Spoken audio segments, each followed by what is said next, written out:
السلام الله عليكم ورحمة الله تعالى وبركاته. كلنتي وعن wanaagsan daawada meel walba caalamka joogto habeen wanaagsan haday habeen ku tahay maalin wanaagsan haday maalin ku tahay wax walba oo ay ku tahay oo wanaagsan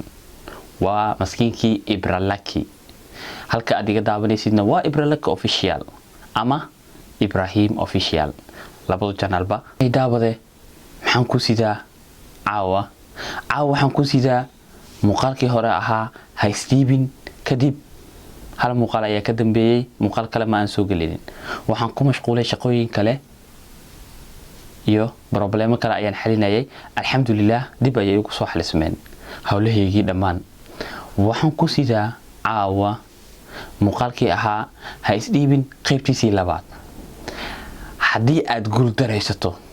hadii aad aragto guul daro hore u soco ha isdhiibin ayuu ahaa muuqaalkaas okay horta guulay maxaa tahay adigu guulay maxaa tahay maxay tahay guul maxay tahay astaamaha guusha ay leedahay maxay tahay astaamaha iga hor istaagaya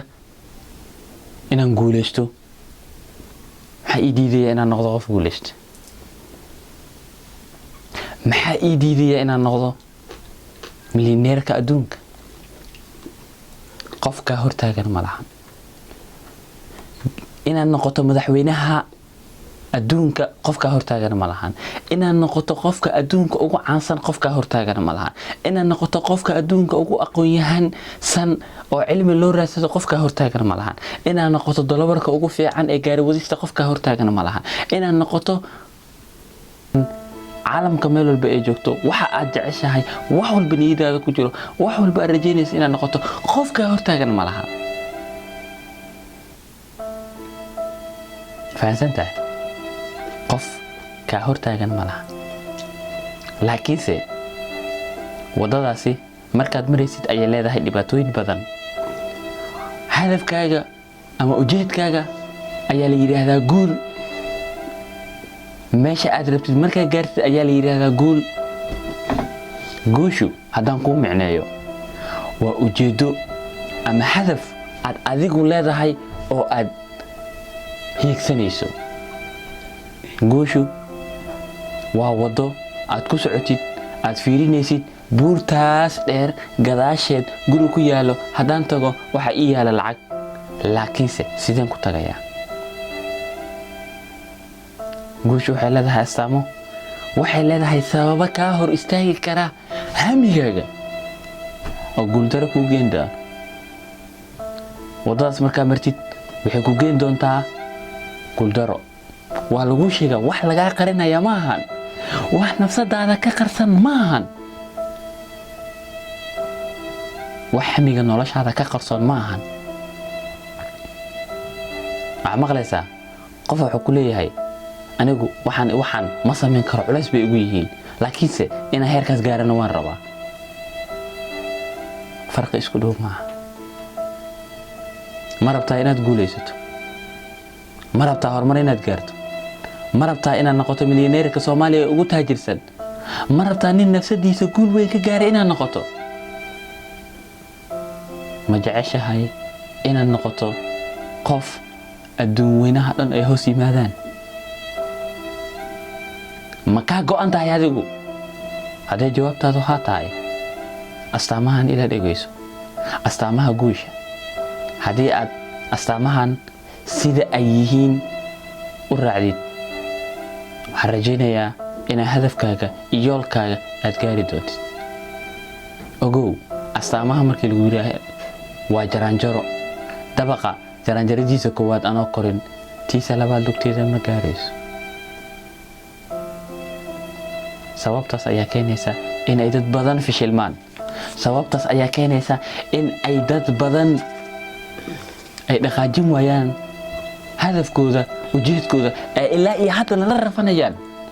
aniga kula hadlaya ayaa kamid ahaa dad badan ku jira godkaas alxamdulillah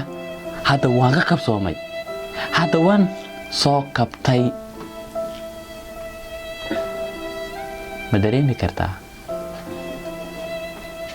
ma dareemi kartaa dhibaatada ay leedahay adigoon ogeyn halka laga haysto welina dadaalaya welina maalin walba subax walba soo qalahaya laakiinse dadaalkaagu uu yahay hal bacaal lagu dhisay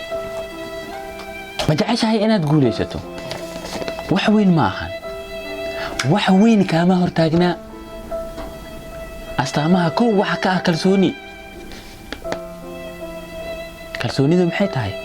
kalsoonidu waa in aad ku qanacsanaataa nafsadaada aad aamintaa nafsadaada adiga inaad saabintaa war nafsadaada haddaadan kalsooni ku qabin horumar inaad adiga gaartid iska daaye xitaa qof kale bini aadan ah wax uma sheegi kartid sideed waxa ugu sheegi ilaa nafsadaadiiba kuma kalsooni qabtid sideed qof kale ula hadli ilaa adiga yaab iska baqaye adiga yaab isla heerka ma gaari kartid maya waxaan ma sameyn kartid kalsooni waa qodobka koowaad ee wadada guusha ku hogaamiya waa inaad aqoon leedahay aqoonta lagu sheegayo micnaheedu ma taqaanaa waa inaad kala saari kartid waxana waa ay xun yihiin waxana waa ii fiican yihiin waa inaad taqaanid wadada guusha aad ku socotid markii wax xun ay ka hor yimaadaan aad garan kartid waxani waa tii ka hor istaagi lahayd guushaada ka leexo tanina waa tii ku hogaamin lahayd guushaada ku soco waa inaad aqoon u leedahay kow waxaan ku soo dhahay kalsooni labo waxaan ku leeyahay aqoon saddex anshax wanaag akhlaaq waa anshax wanaag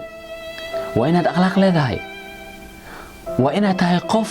ay ummadda ku dayan karto waa inaad tahay qof akhlaaqdiisu iyo wanaagiisu ay dadka ku dayan karaan guul baan rabaa inaan gaaro laakiin akhlaaq ma lihi